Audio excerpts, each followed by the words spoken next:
বৃষ্টি হয়েছে, বাড়ির রাস্তায় হাঁটতেছি বাসার সামনে। আর বেশি দূর আগাবো না, চলো ঘুরি, বাড়ির দিকে যাওয়া যাক।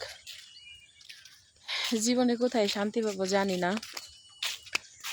আসলে কি, ফেসবুকে কষ্টের কথা বললে কেউ প্রেমের প্রস্তাব দেয়, কেউ বিয়ের প্রস্তাব দেয়, আর এটা না হয় বাদই দিলাম। সবচেয়ে বড় কথা হইল সুখ কোথায়, শান্তি কোথায় জানি না। 13 বছর হয়ে গেছে বিয়ের, 13 বছর না 11 বছর রানিং হয়ে গেছে বিয়ের। ছেলের বয়স 8 বছর। তুইও মার খাবি কিন্তু। এখনো আজ পর্যন্ত শ্বশুর বাড়িতে স্বামীর সাথে ঈদ করতে পারিনি। ছেলেকে নিয়ে নানার বাড়িতে ঈদ করছি। এতে অনেক কিছুর প্রবলেম বা অনেক প্রশ্নে বা পাড়া প্রতিবেশী আত্মীয় স্বজন সবার কাছে জবাব বা কৈফিয়ত দিতে হয়েছে যে কেন। সবাইকে তো সব কেনর প্রশ্নের উত্তর দেওয়া যায় না, তাই না?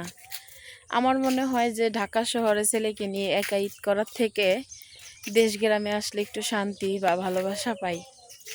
তাও ভালো লাগে, সবার সাথে দুঃখ বা সবটা শেয়ার করতে করতে ভালোই লাগে।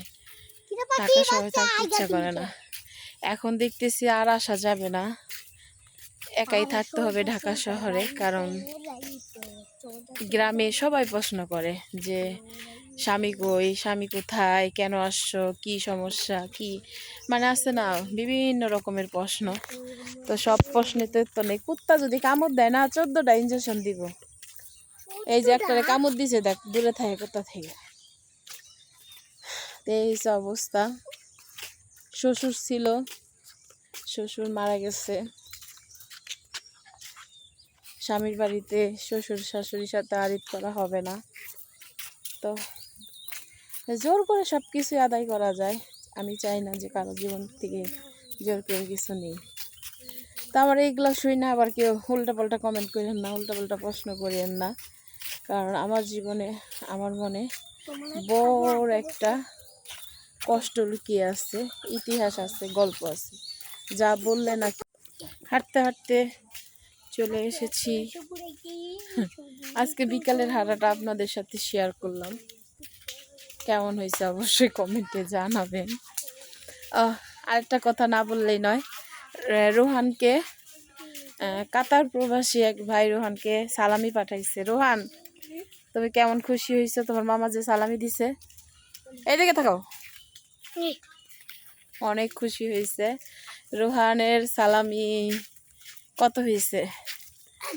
1200, 1300 সব মিলায় 1500 টাকা সালামি হয়েছে রোহানের। রোহান